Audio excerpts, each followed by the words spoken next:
Sharing bersama Dokter Lu kembali lagi. Dan kali ini di video ini gue akan melanjutkan topik yang kemarin.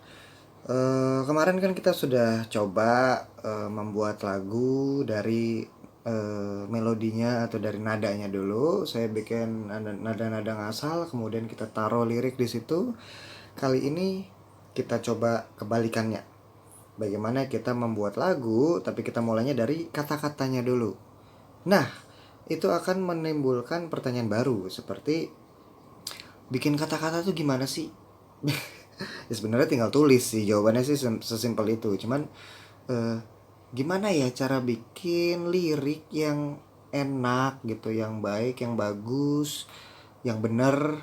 Nah, sebenarnya sih nggak ada kata benar ataupun salah dalam seni, itu kan semuanya serba relatif, semuanya serba sesuai selera dan preferensi, tidak ada hal yang eksak. Kalau yang eksak tuh satu tambah satu sama dengan dua, nah itu matematika tuh biasanya eksak tuh kayak gitu-gitu. Cuma kalau dalam seni, hal-hal yang ada seputar seni itu terutama dalam bikin lagu kayak gini serba relatif, jadi nggak ada yang benar nggak ada yang salah. Cuman setidaknya mungkin kita akan coba approach untuk menciptakan kata-kata yang enak lah gitu. eh Gimana ya, sebenarnya kita bisa aja sih bikin lagu dengan kata-kata yang lugas, kata-kata yang polos, kata-kata yang sehari-hari aja, kata-kata yang kasar gitu ya, sebenarnya bisa aja nggak masalah. Cuma mungkin di sini saya tekankan gimana membuat lirik yang indah gitu. Nah, itu kan berarti sama aja kayak kita bikin puisi. Ya kan? Kita bikin puisi dengan ada kata-kata yang puitis, kata-kata yang indah, kata-kata yang sedap. Kemudian baru dinadakan, disenandungkan, dinyanyikan, jadilah itu lagu gitu. Nah, maka jika kita ingin menciptakan kata-kata yang bagus, puitis seperti itu ya, kita kudu banyak-banyak baca, kudu ngerti majas ya dalam ya kan dalam bahasa Indonesia kan kita belajar tuh pelajarannya, kalau kamu nyimak dan mungkin kalau kamu masih ingat di sekolah atau mungkin kamu sekarang sedang sekolah dan sedang menghadapi pelajaran itu, simaklah guru bahasa Indonesiamu dengan baik karena itu adalah ilmu yang akan kepake ke depannya. Berbahasa Indonesia yang baik, ada beberapa majas yang bisa kita aplikasikan dalam membuat lagu. Banyak banget majas, saya akan sebutin beberapa contohnya.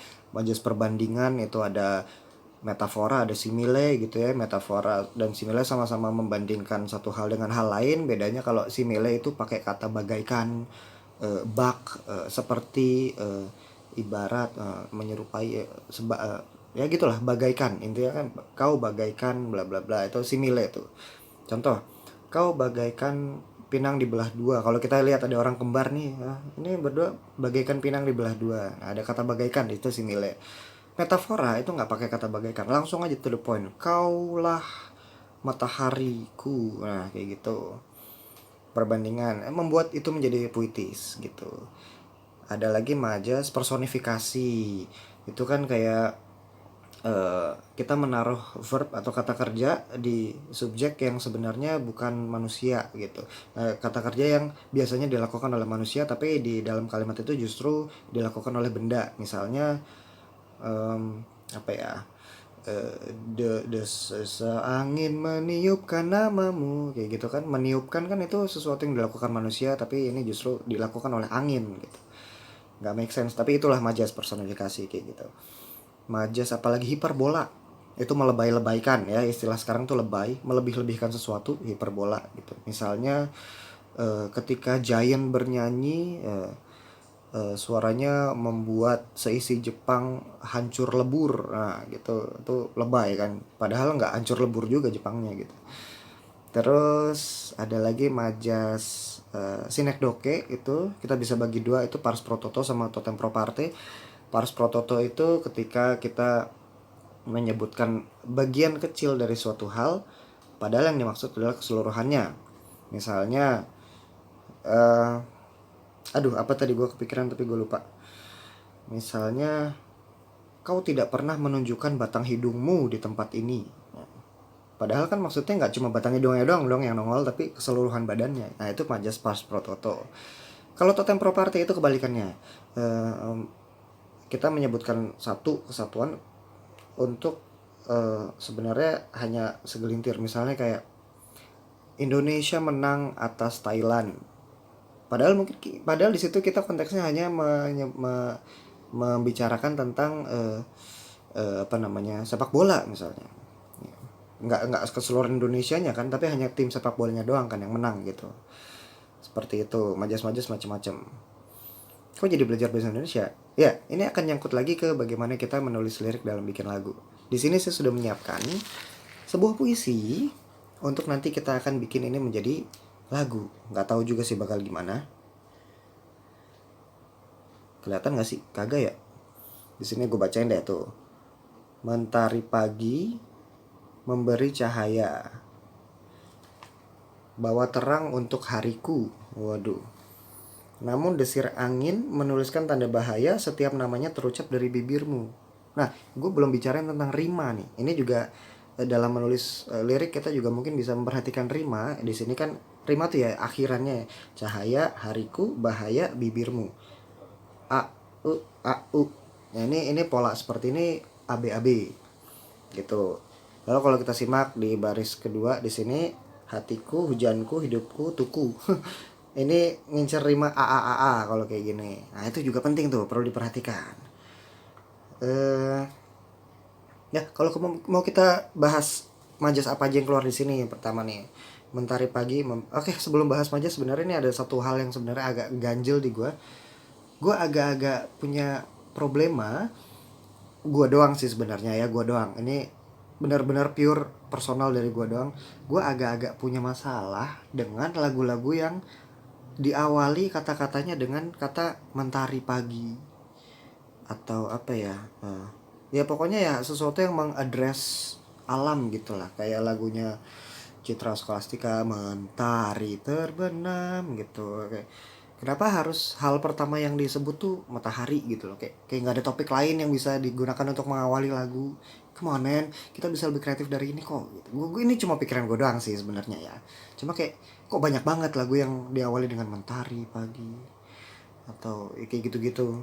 Bosen, kalau gue pribadi kayak bosen gitu loh, tapi sebenarnya itu nggak masalah, cuma gue doang aja yang agak-agak gemes gitu. Nggak masalah bener.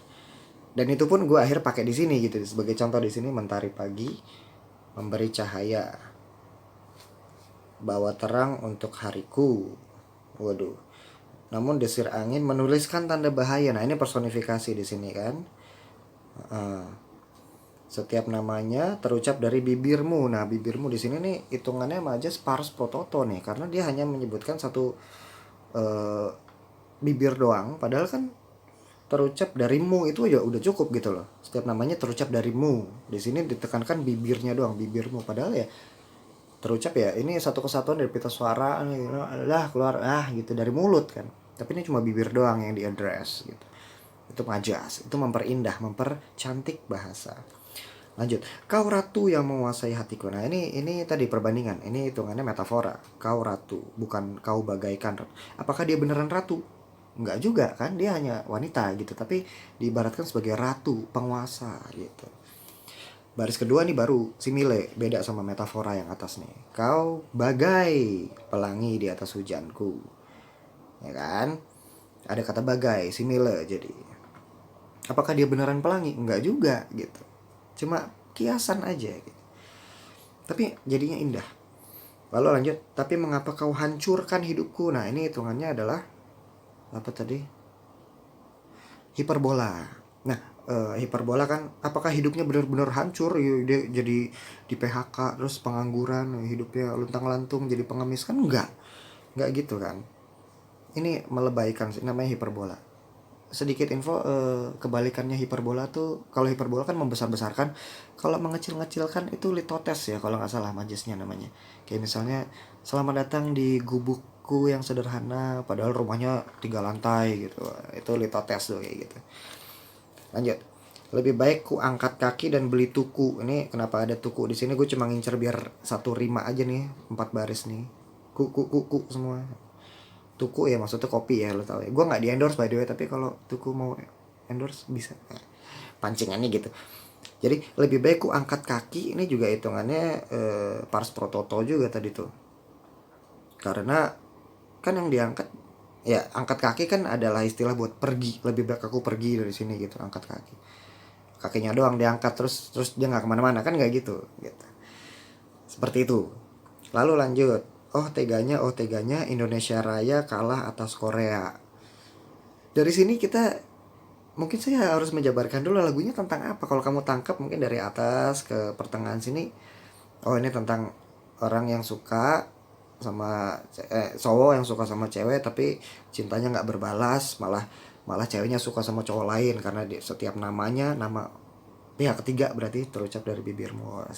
Si orang pertama di sini, si cowok patah hati karena ceweknya malah suka sama cowok lain gitu. Tapi kok di sini Indonesia Raya kalah atas Korea, maksudnya apa? Ya bisa jadi lagu ini menceritakan tentang, puisi ini menceritakan tentang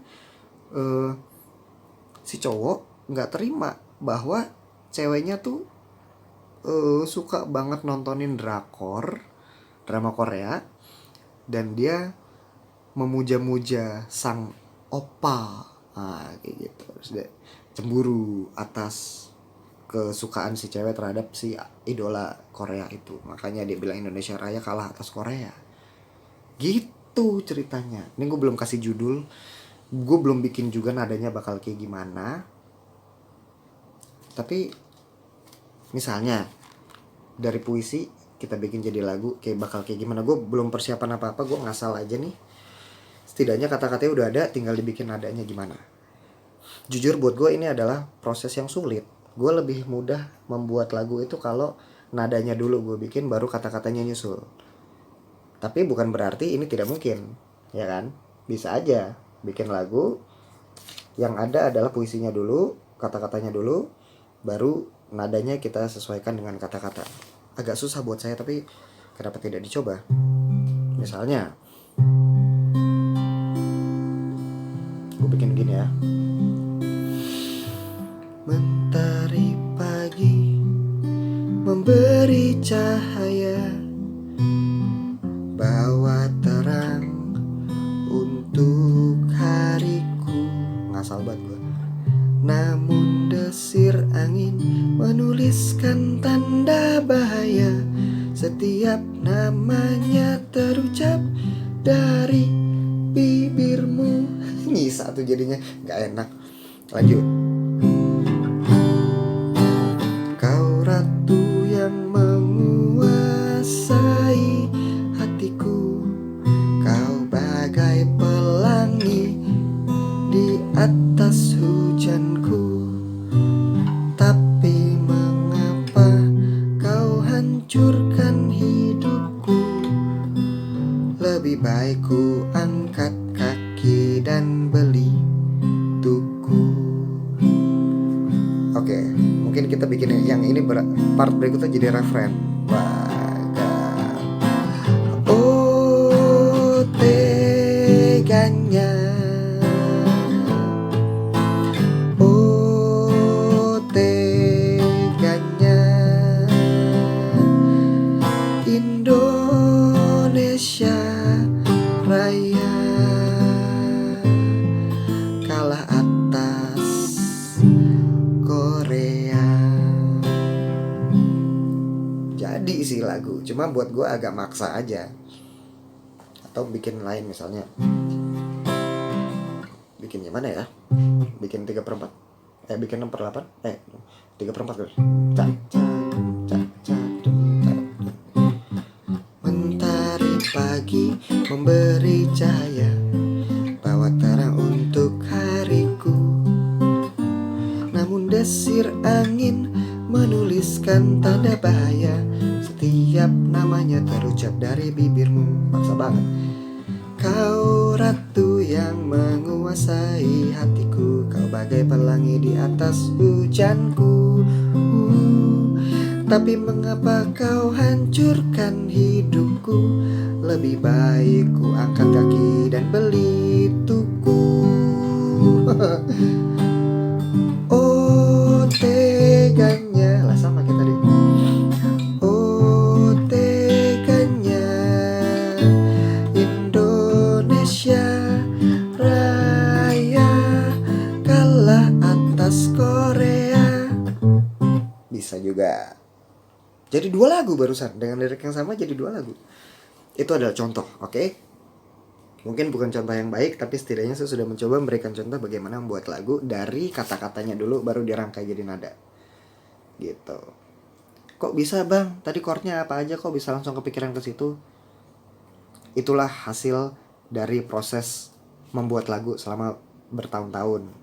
Jadi buat kamu yang baru, pemula, buat kamu yang pemula dan pengen bikin lagu seperti itu misalnya, saran saya adalah do it. Lakukan, bikin lagi, trial and error, bikin lagi, coret. Kalau udah jadi coret lagi, bungkus, simpen, bikin dari nol, bikin lagi, bikin terus, lama-lama akan biasa. Tidak ada yang namanya proses instan itu. Tidak ada yang namanya instan, intinya adalah semuanya butuh proses. Jadi jangan menganggap remeh proses. Ya, sekaligus juga jangan menganggap remeh sarapan. Karena sarapan itu penting. Selamat mencoba.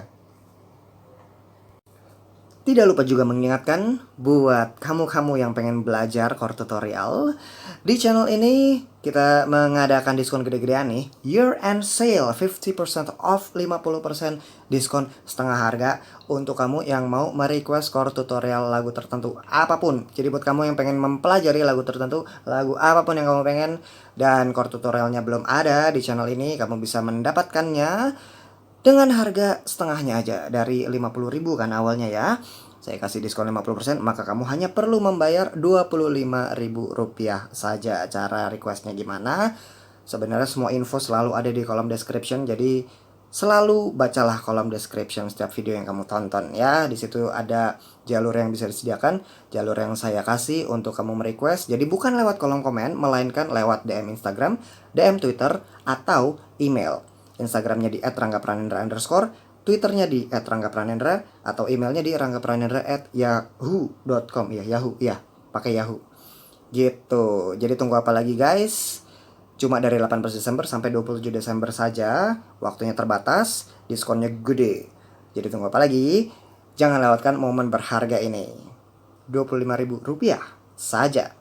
And if you're not from Indonesia, if you're not Indonesian, then we will do it in the currency of US dollars. Okay, the initial price would be 5 USD per video per request, but this time you only have to pay half of it, so that makes 2.5 USD. Yes, you can reach me by sending me a message through Instagram. My Instagram account is @ranggapranendra_, or Twitter. My Twitter account is @ranggapranendra, or email, by email. My email is ranggapranendra@yahoo.com. Half the price, full the fun. What was that? Okay, I guess that's all for the information. I'll be waiting for your request.